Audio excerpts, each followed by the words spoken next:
Assalamualaikum warahmatullahi wabarakatuh. Di video saya kali ini, saya akan membahas tentang materi sistem basis data. Sebelum pemateri, terlebih dahulu saya akan memperkenalkan diri saya sendiri. Perkenalkan, nama saya Taufik Sodikin.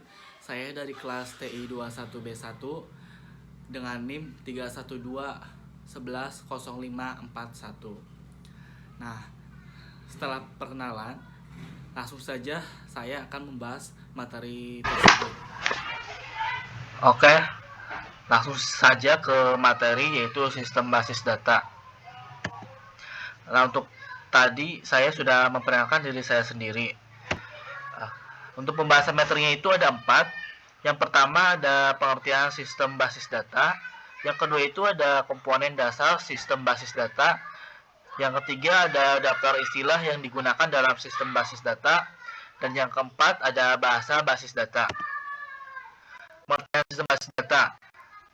Sistem basis data yaitu suatu sistem penyusunan dan pengelolaan record-record dengan menggunakan komputer dengan tujuan untuk menyimpan atau merekam serta memelihara data operasional yang lengkap dalam sebuah organisasi ataupun perusahaan sehingga mampu menyediakan informasi yang optimal yang diperlukan pemakai untuk kepentingan proses pengambilan keputusan.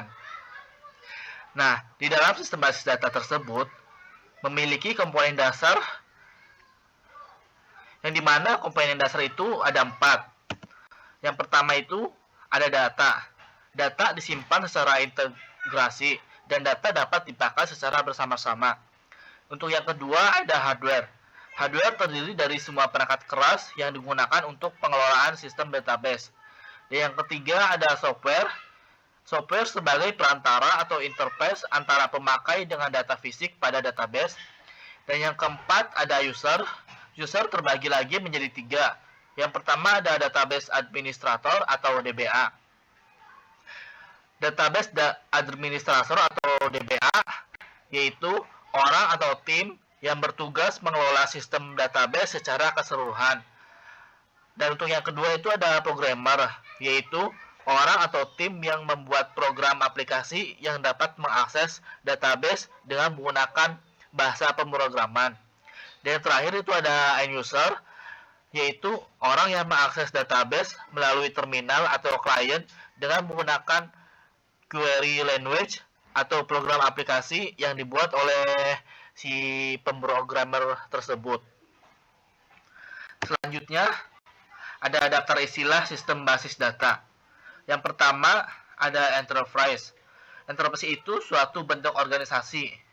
Contohnya itu di dalam universitas itu data mahasiswa.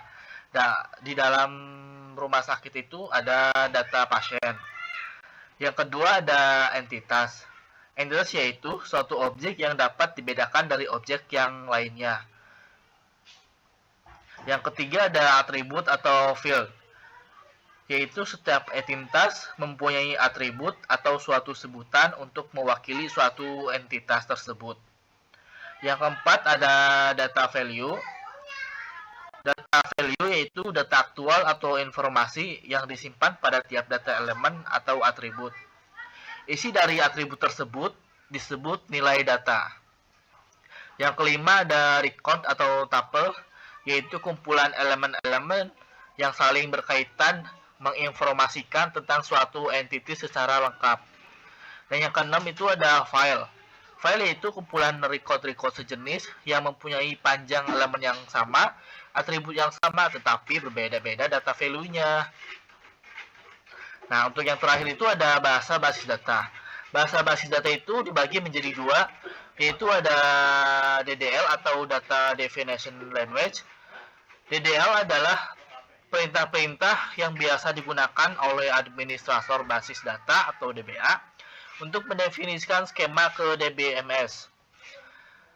Nah, skema itu deskripsi lengkap tentang struktur medan atau field, terus lalu file atau rekaman, dan hubungan data pada basis data. Adapun contoh perintah dari DDL itu ada 4. Yang pertama itu ada create. Yang kedua ada modify, yang ketiga ada report, yang keempat atau terakhir ada modify structure. Untuk bahasa yang kedua ada DML atau Data Manipulation Language. DML merupakan bentuk bahasa basis data yang digunakan melakukan manipulasi dan pengambilan data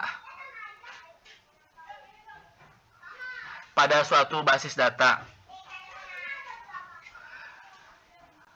Di DML itu ada dua tipe atau jenis DML. Yang pertama itu ada prosedural dan non-prosedural. Untuk yang prosedural itu yang menuntut si pengguna menentukan data apa saja yang diperlukan, lalu dan bagaimana si pengguna tersebut bisa mendapatkannya. Sedangkan untuk yang non prosedural itu menuntut si pengguna menentukan apa saja yang akan diperlukan, tetapi tidak perlu menyebutkan cara mendapatkannya. Jadi untuk cara mendapatkannya itu tidak boleh dikasih tahu ke orang lain ataupun ke yang lain gitu. Nah, mungkin itu saja yang bisa saya sampaikan, yang bisa saya kasih materi. Mohon maaf jika kurang paham karena di sini saya juga masih belajar. Kurang lebihnya mohon maaf. Assalamualaikum warahmatullahi wabarakatuh.